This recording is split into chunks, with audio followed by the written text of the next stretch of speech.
Hello friends, आज हम discuss करेंगे करंट अफेयर्स इंटरव्यू के लिए कैसे प्रिपेयर करें। उसे स्टार्ट करने से पहले हम ये जान लेते हैं कि किस टाइप के क्वेश्चंस पूछे जाते हैं। तो mainly two types of questions are asked. First factual based and second issue based. Issue based में फर्दर अगर बाइफरकेट करें तो one is the informative part, जिसमें आपको महज जानकारी होगी उस इशू के बारे में, that is sufficient enough. And second part will be the opinion which is derived out of that information which you have read. So factual information में कैसे कैसे चीज़ें पूछी जा सकती हैं, जैसे कि आपसे पूछा जा सकता है आपके शहर का, जिले का, स्टेट का सेक्स रेशियो क्या है, IMR क्या है, MMR क्या है, टोटल फर्टिलिटी रेट क्या है, वहाँ की पॉपुलेशन डेंसिटी क्या है, वहाँ पर एज प्रोफाइल क्या है, वहाँ पर ऑक्यूपेशनल स्ट्रक्चर क्या है। कुछ बेसिक चीज़ें जो कि हर एक यूपीएससी कैंडिडेट से एक्सपेक्टेड है कि उसे इतनी अवेयरनेस तो बेसिक अपने एरिया के बारे में या अपने देश के बारे में या अपने स्टेट के बारे में होनी चाहिए। इसके अलावा कई बार वो जस्ट फॉर स्टार्टिंग से एक हो सकता है कि आप कैग में कहीं जॉब करे हुए हो या कोई इंटर्नशिप अपने DRDO में करी हो, तो इन पर्टिकुलर ऑर्गेनाइजेशंस के वो HODs या चीफ पूछ सकते हैं। और भी कुछ फैक्चुअल इंफॉर्मेशन जो कि हो सकता है कि आप किसी पर्टिकुलर देश गए हो, आपने बताया वो कोई पर्टिकुलर ट्रैक मैंने करा है, तो वहाँ के बारे में कुछ फैक्चुअल इंफॉर्मेशन के आप XYZ ट्रैक पे गए थे, तो उसमें कौन कौन से शहर आए थे, कौन कौन से गांव पड़े थे, कौन कौन सी पीक आती है, कुछ भी, कोई नदी है पूछ लेंगे। तो कुछ भी बेसिक इंफॉर्मेशन जो फैक्चुअल बेस्ड हो सकती है, जो कहीं ना कहीं आपसे लिंक हो सकती है, और हो सकता है आपके पिछले कैंडिडेट से लिंक्ड हो, और हो सकता है उनके दिमाग में रैंडमली उसी समय पे उस जगह का ख्याल आ जाए और वो आपसे पूछ बैठे। कुछ भी हो सकता है।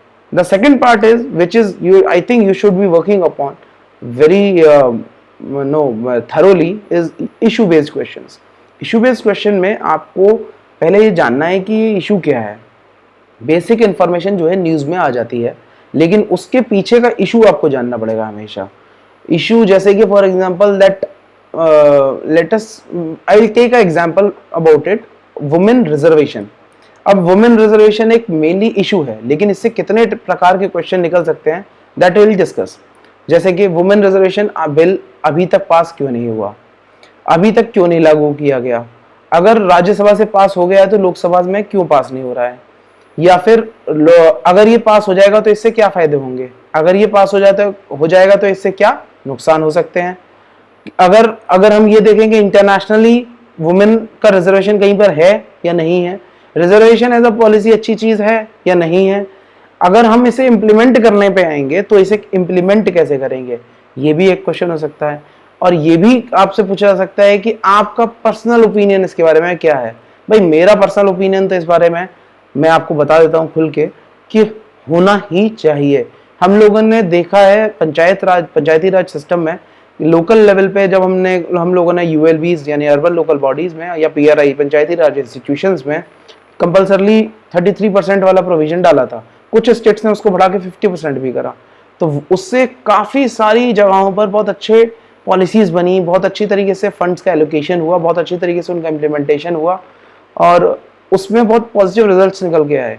तो मोटे तौर पे कुछ आउटलायर्स को छोड़ दें, कुछ नेगेटिव चीज़ों को छोड़ दें, तो मोटे तौर पे मेजोरिटी पार्ट अच्छा ही निकल के आया है। तो मेरा ओपिनियन तो particularly very clear about it.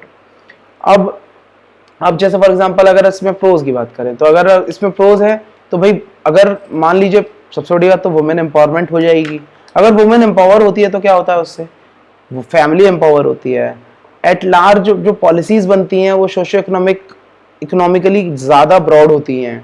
या फिर अगर हम ये बात करें कि वो सोशल एम्पावरमेंट, उनका पॉलिटिकल एम्पावरमेंट होगा तो उससे सोशल एम्पावरमेंट होगा, और उससे बाय डिफॉल्ट इकोनॉमिक एम्पावरमेंट भी होगा, और ओवरऑल सोसाइटी की साइकी चेंज होगी। तो this will have a multi facet results.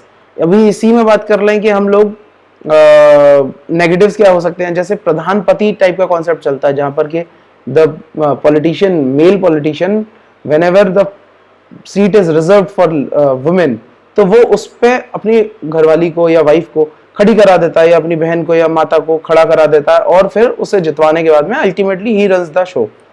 तो उस टाइप का यहाँ पर भी चलने लगेगा that MP MLA will also be represented by the women, but certainly the power will be exercised by the male counterpart. Again that will defeat the whole objective of it. Negative मेरे को और majorly कुछ नहीं दिखता, लेकिन अगर आपको और भी आता हो अपने हिसाब से आप उसके कुछ कुछ नेगेटिव लिख सकते हैं, लेकिन you should be very thorough about your argument. आप जो भी बोले बड़ा सद के बोले, आप उसके बारे में सोच के बोले, ऐसे ही ना बोले जैसे आप दोस्तों के बीच में कुछ भी बोल देते हैं, वो नहीं चलेगा वहां पर, है ना। अब हम आ जाते हैं आपको क्या अवॉइड करना चाहिए। You should avoid using sarcasm to start with.